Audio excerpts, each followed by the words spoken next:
Allah Roh Kudus, penuhi kami. Ku rindu Kau selalu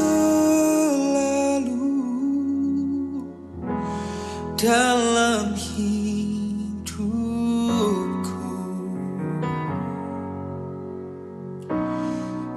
Allah Roh Kudus, mengubah hatiku, jalikanku, jamahlah ku rindu hadirat-Mu. Ku sembah kudus,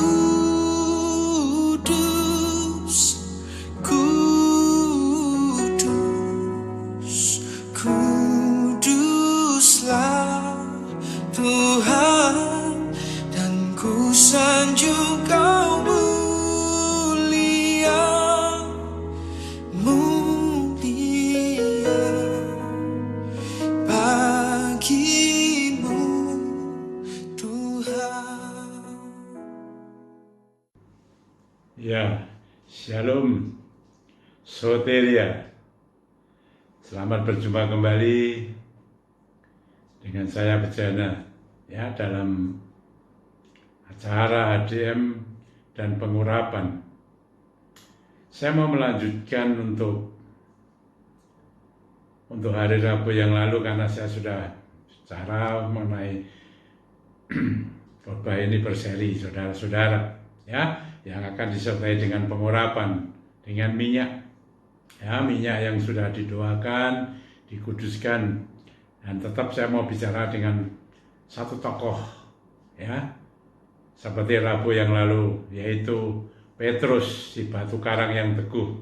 Ya, saudara sudah mendengarkan apa yang saya sampaikan, ya, bagaimana Petrus sebelum dipenuhi Roh Kudus dan Petrus setelah dipenuhi Roh Kudus.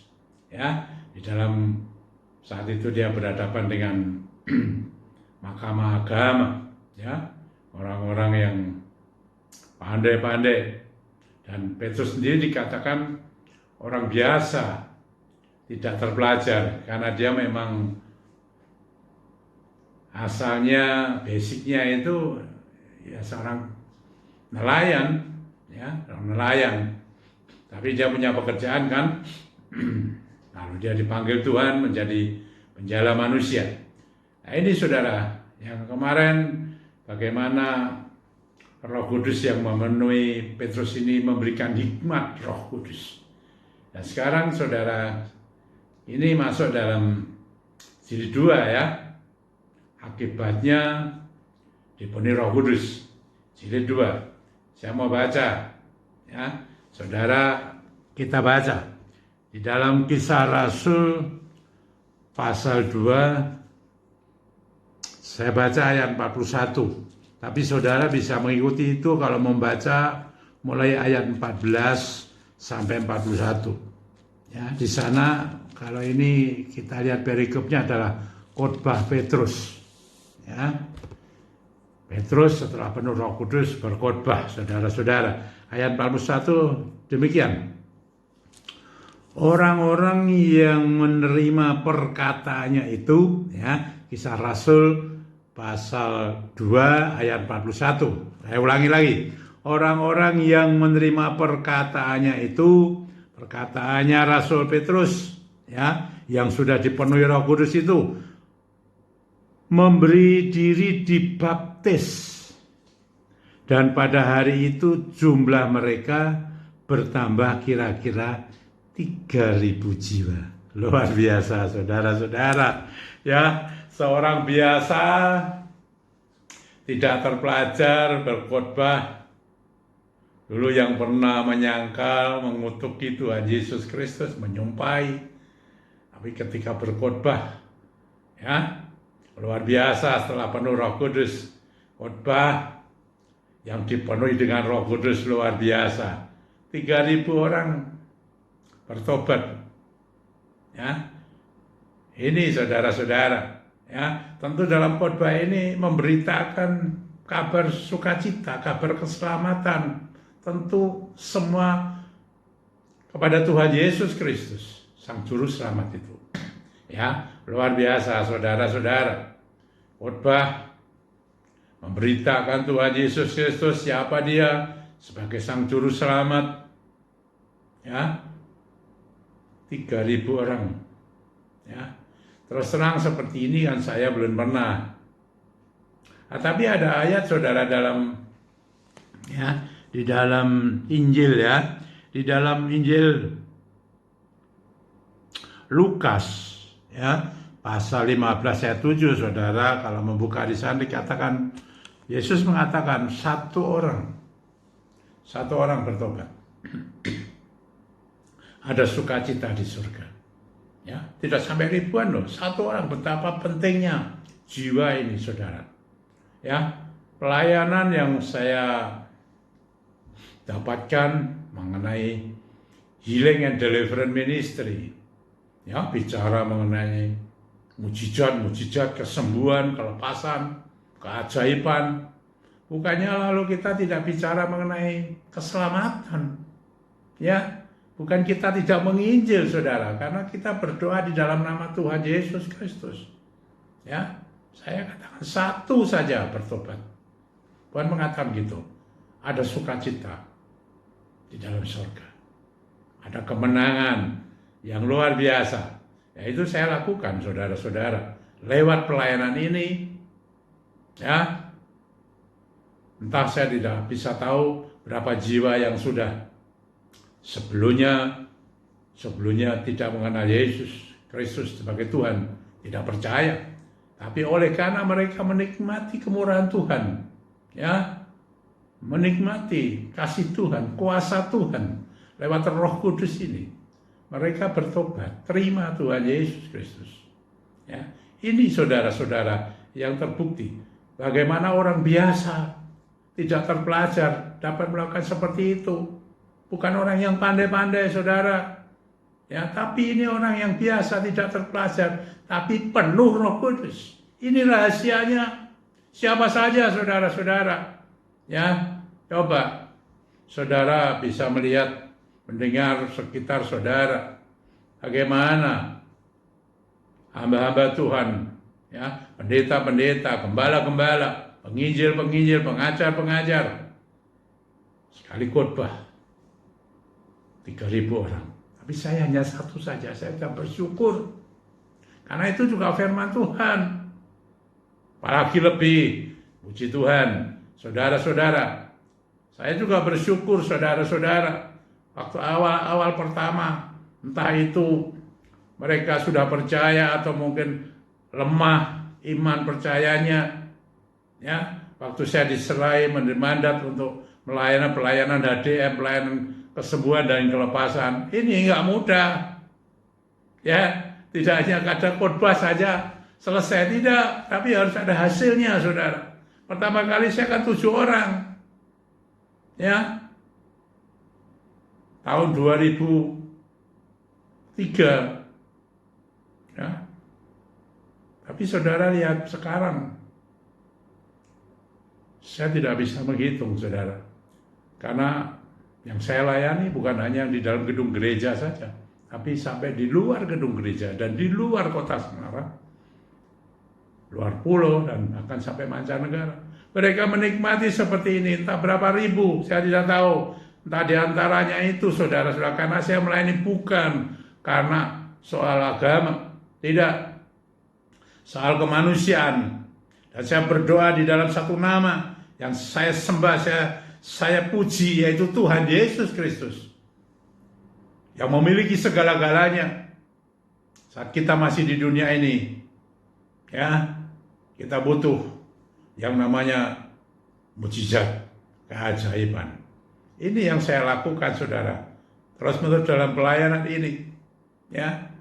Bagaimana saya berkhotbah sederhana saja, karena saya sama lah dengan Petrus, ya. Waktu itu saya juga bisnis. Saya tinggalkan bisnis saya melayani full time, berserah sepenuh. Dengan iman Tuhan Yesus Kristus saya layani dengan sungguh-sungguh. Dan sampai sekarang, ya, yang menilai adalah orang-orang lain. Kenapa saya melayani? Katakan kemanusiaan, saya tidak memandang dari mana saja agama itu. Siapa yang kami layani, karena pelayanan saya adalah pelayanan kesembuhan. Kesembuhan ilahi, kelepasan. Orang dilepaskan dari ikatan-ikatan, kuasa-kuasa okultisme. Ya, kesembuhan ilahi mereka yang oleh dokter, secara medis, secara apapun juga dikatakan sudah tidak ada obatnya.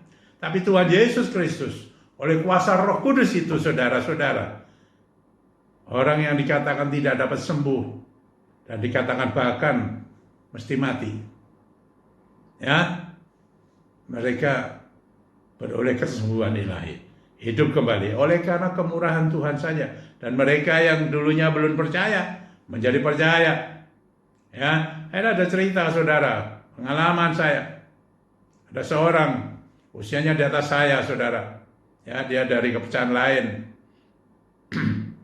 Ya, saya harus menginjil, memberitakan kapan saja. Ya, sesuai dengan apa yang pernah saya alami. Saya ceritakan, saudara.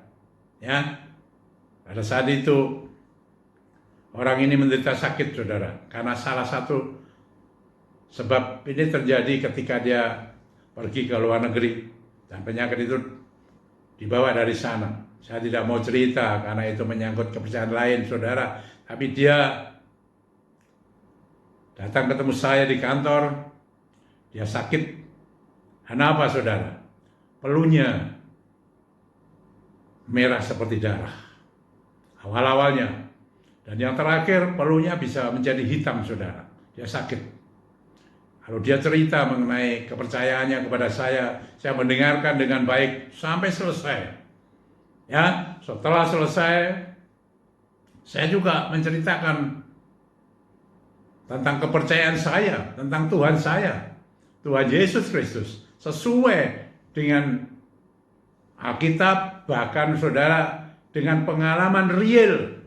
Ketika saya sebelum melayani HDM ini, saya pernah dibawa Tuhan naik ke surga.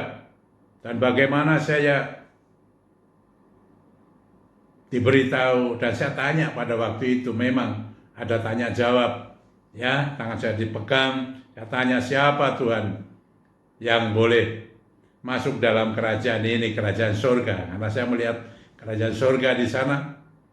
Tuhan Yesus jelas bicara kepada saya, ya, tanggal 13 April tahun 2001. Yang masuk dalam kerajaannya adalah orang yang percaya dan setia kepadaku sampai mati, kepada Tuhan Yesus Kristus. Ya, saya sampaikan, dan apa, saudara? Orang ini boleh terima Tuhan Yesus Kristus. Dan keluarganya juga bersuka cita, karena mereka keluarganya semua sudah terima Tuhan Yesus Kristus. Ya, ini saudara-saudara yang terjadi, orang yang penuh Roh Kudus. Mari, saudara, saya mau berdoa, ya. Saya mau berdoa untuk saudara menggunakan minyak. Sebelumnya minyak ini dikuduskan dulu untuk yang sakit, ya. Yang sakit disembuhkan, yang terikat dilepaskan. Bapa yang di surga, kuduskanlah minyak ini supaya menjadi kudus, dan Roh Kudus yang akan bekerja. Demikian juga Tuhan untuk umat-Mu yang sekarang ada di dalam rumah ini, di mana saja yang belum dikuduskan minyaknya, sekarang dikuduskan di dalam nama Tuhan Yesus Kristus, supaya minyak ini menjadi kudus dan Roh Kudus yang akan bekerja. Marilah, saudara, pakai apa kebutuhanmu. Saya akan berdoa, ya. Apa kebutuhanmu? Sakit atau apa saja, saudara sebut dalam hati. Mari, ya. Saya mau berdoa untuk saudara. Bapa yang di surga, ini ada minyak Tuhan.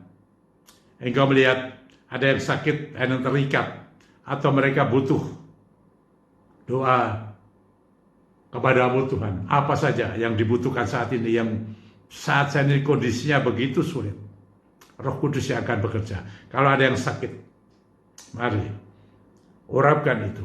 Ayo urapkan dalam nama Tuhan Yesus Kristus. Urapkan segala sakit penyakit yang ada di dalam dirimu. Ya, ingat, Tuhan Yesus adalah penyembuh.